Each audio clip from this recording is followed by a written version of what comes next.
درنو دوستانو سلامونه مې ومنئ. هیله ده ټول جوړ او روغ یاست. نن موږ د ژ درس وایو. ژ د پښتو الفبا 21م توری دی. ژ د ژ آواز ورکوي. ستاسې ری، ړې، زې او ژې په یاد ده؟ ژ هم تقریبا د دوی په ډول لیکل کیږي، خو پر سر او لاندې 2 ټکي لري. نو راځئ د ژ درس ته ولاړ سو. ژ ژوژ. ژوژ ته په انګلیسي باندې نویزي وایي او یا په پښتو کې غالمغال هم ورته وایي. په ښارونو کې ژوژ ډیر وي. په کلیو کې آرامي وي. غږونه نه وي. اوس نو تاسو دا جملې زما سره تکرار کړئ.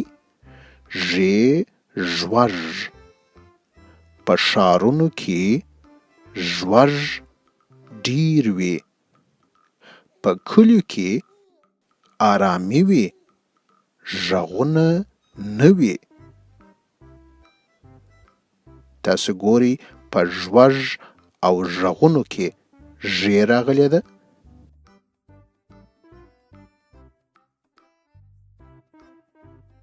ژمنځ. په ژمنځ کې ژ په سر کې راغلې ده. په انګلیسي باندې ژمنځ ته کامب وایي. ژیره. په ژیره کې هم ژ په سر کې راغلې ده. په انګلیسي باندې ژیرې ته بیرډ وایي. تاسو ګورئ دا سړی خپله ژیره ژمنځوي. اوس به وګورو چې ژ که د یو حرف په مابینځ او یا آخر کې راسي نو څنګه ایسي. میږی. په میږي کې ژ په مابینځ کې راغلې ده. او کوږ ووږ. تاسو ګورئ دا کوږ ووږ خط. په کوږ ووږ کې ژ په مابینځ او آخر کې راغلې ده.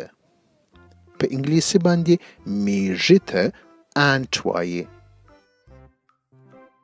تاسو ګورئ ری، ړې، زې، ژې او ژې ټول تقریبا یو رقم لیکل کیږي، خو آوازونه یې جلا جلا دي. تاسو به دا درس په خپلو کتابچو کې ولیکئ او خپل مور پلار ته به یې ښکاره کړئ. ژ ژوژ. په ښارونو کې ژوژ ډیر وي. په کلیو کې آرامي وي. غږونه نه وي. تر بیا مو پر خدای سپارم.